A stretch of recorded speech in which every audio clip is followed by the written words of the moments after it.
60% of adults over the age of 60 start their morning with a habit that seems healthy, but actually leaves them feeling worse without even realizing it. Sounds surprising, doesn't it? But if you've ever woken up and felt lightheaded, slightly dizzy, or had a strange feeling in your stomach, even after a full night's sleep, the cause might not be your age. It might be something much simpler: the way you start your morning.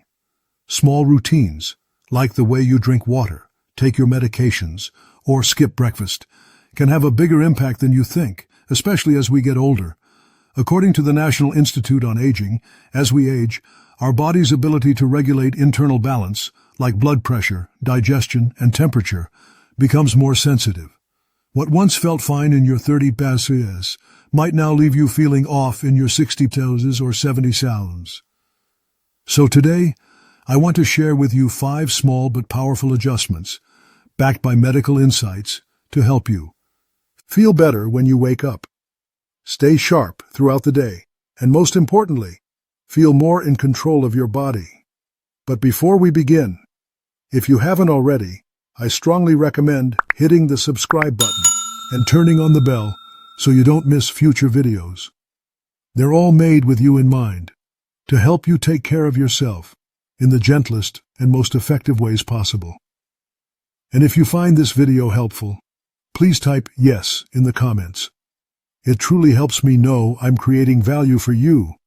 And if you don't like it, just type 0 so I can improve and make better content that meets your needs. All right, let's begin with one of the simplest yet most overlooked habits: how you drink water in the morning. Part 1. Drinking water, but the right way.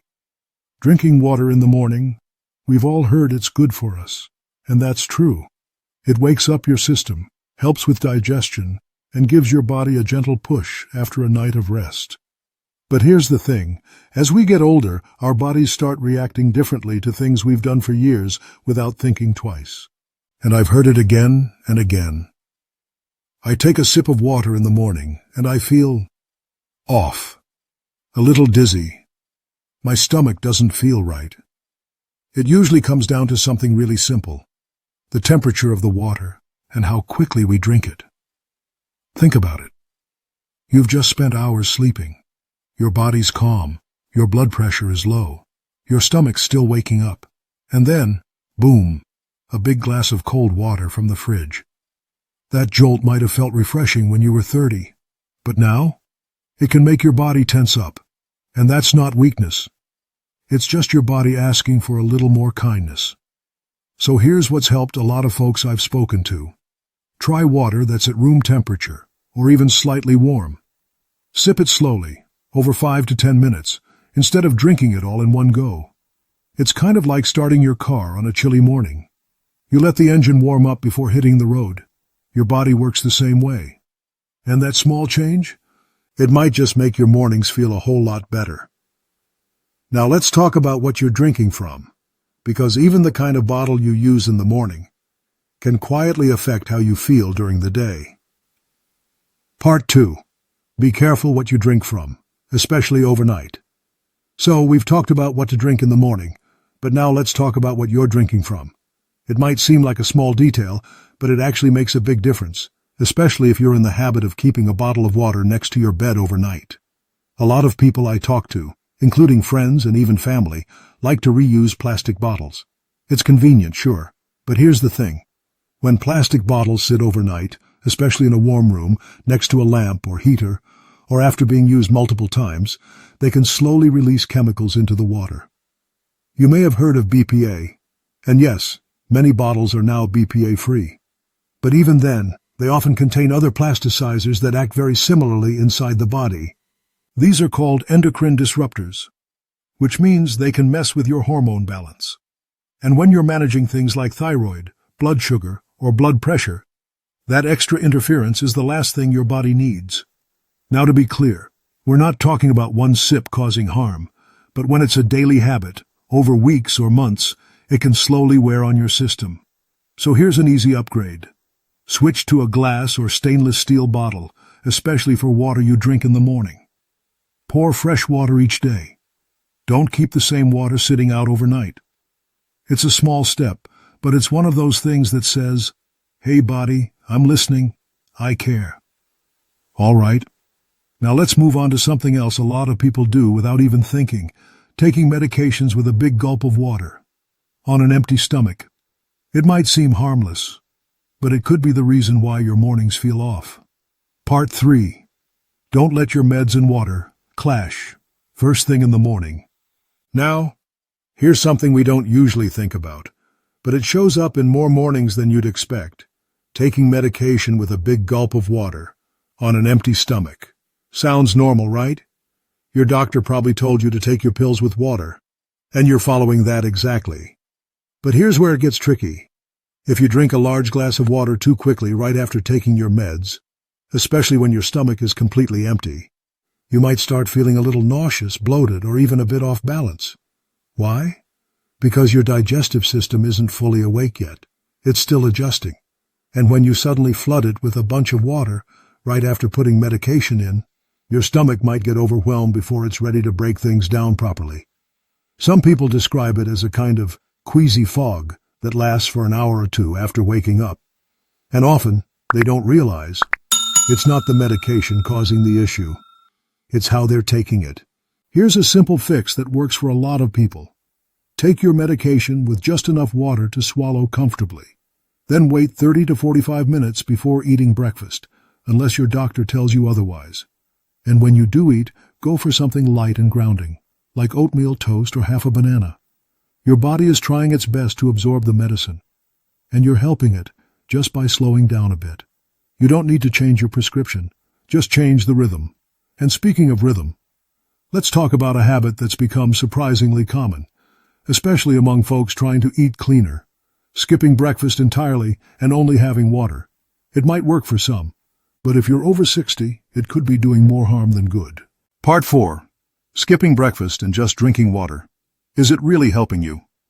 These days, there's a lot of talk about intermittent fasting or cleansing routines. You might have heard that skipping breakfast and just drinking water can help with digestion, weight loss, or even energy. And for some people, especially younger folks, it might work. But if you're in your 60s, 70s, or beyond, your body's needs are different. When you wake up, your body has already fasted for 8 to 10 hours. Your blood sugar is low. Your brain is looking for fuel. Your muscles want energy to stay strong. If all you give your body is water, maybe followed by a cup of coffee, you're not really fueling up. You're asking your system to perform without support. And what happens next? Mid-morning crashes. Feeling shaky, foggy, or even unusually emotional. Many people blame aging or poor sleep, but sometimes it's just low energy from skipping the first meal. So here's what many nutritionists now suggest, especially for older adults. You don't need a huge breakfast, just a little something to stabilize your energy. Try a small protein like a hard-boiled egg, a spoonful of nut butter, or a bit of Greek yogurt. Add a slice of toast, some fruit, or a few whole-grain crackers. Something light, not heavy. It's not about stuffing yourself. It's about supporting your body just enough to start the day steady. And if you still want to keep your routine simple, that's okay. A banana and some water can be enough. The point is, don't let your body run on empty, not just because of age, but because you deserve to feel good. And that brings us to something even more important than water, breakfast, or bottles. How we think about our bodies and how we treat ourselves. Because sometimes it's not about doing more. It's about being kinder, softer, and more present with where we are now. Part 5. A new mindset. Gentle, not perfect. Maybe at some point you've thought, well, I'm getting older. Maybe I just have to live with this. But the truth is, you don't have to settle. Getting older doesn't mean giving up on comfort. It just means learning to care for your body in newer, wiser ways. You don't need to overhaul your whole routine. You don't need to be perfect. Just a few simple shifts, like choosing water that's kinder to your system, drinking it slowly, giving your body time, swapping that old plastic bottle for a glass one, eating just a little something in the morning. None of these are hard, but together, They can help you feel clearer, steadier, more energized, not just in the morning, but throughout your day. Because how you start your day often shapes how the rest of it unfolds, and your body, after all these years of carrying you, deserves that little bit of care, that little bit of ease. So, if anything from today's video gave you something to think about or reminded you to treat yourself with just a bit more kindness, then I'm glad you're here. Let's wrap up with a few final thoughts and how you can be part of this journey going forward. If you've made it this far, I just want to say thank you. That already tells me something important about you. It tells me that you still care about your health, about your comfort, and about showing up for yourself in small but meaningful ways. And that's the whole point of today's video. Not to overwhelm you with rules or give you a long list of shoulds, but to simply remind you a few gentle changes. The way you drink water, the pace you take your mornings, the way you listen to your body can make a real difference. And the best part? You don't have to do it all at once. Try one thing tomorrow morning, just one, and let your body show you how it responds. You'll be surprised how much it's been waiting for you to listen. If something in this video spoke to you or helped you see your routine in a new way, I'd love to hear from you. Type yes in the comments if you found this helpful, or type 0 if it didn't quite hit the mark, so I can do better for you next time. And if you haven't already, I invite you to subscribe and turn on notifications so we can keep learning and growing together, gently and honestly, because your comfort matters, your clarity matters, and you matter. Thanks for spending this time with me, and I'll see you in the next video. Take care, friend.